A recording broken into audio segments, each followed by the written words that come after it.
fry holding facility, no, ng ating pong mga similya ng bangus. Pakalaking bagay nito, simple lang siyang tingnan, no? Pero kung ating iisipin, ilang hundreds of thousands na mga similya ang pwede natin i-condition dyan bago po natin ibenta kahit saang lugar man. Ito, talagang pawis, no? Oras, pagod, pawis, yun lang ang puhunan natin. Importante po yung social preparation na tinatawag natin. Kailangan natin ihanda yung mga beneficiaries natin, yung foresight nga na eventually ito pong ating proyekto ay tatakbo ng maayos, tatakbo ng maging successful. No?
Maria Teresa Centeno Ducor.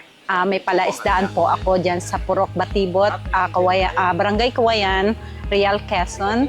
At ngayon po ay mabibigyan po ako as bilang beneficiary ng BFAR ng 300,000 bangus fry.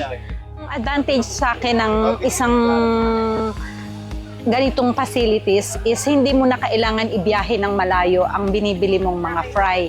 Not like yung bumibili ako sa malayo noon, pagdating ko sa palaisdaan, pagkatapos mo i-climatize, mamamatay din lahat halos yung mga dahil nabubugbog na sila.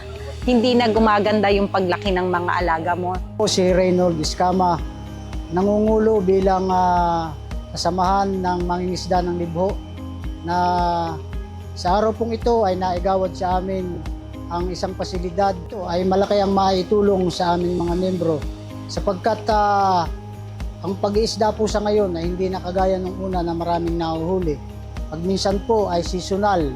Ang pamunuan po ng Samalib at ng Barangay Libho ay nagpapasalamat sa mga taong naging bahagi po ng umagang ito sa pagbibigay po ng inaugurasyon sa ating Bangus Fry Hatchery Facility. Kaya sana maging bantay tayo lahat, maging partner tayo lahat na nandito. Protektahan po natin yung ating proyekto, protektahan po natin yung ating karagatan para magtuloy-tuloy po yung benefits, no, na ating nakukuha. Again, hindi natin kailangang mag-invest sa hatcheries para magkaroon tayo ng similya ng bangus. Kailangan lamang nating alagaan yung ating karagatan.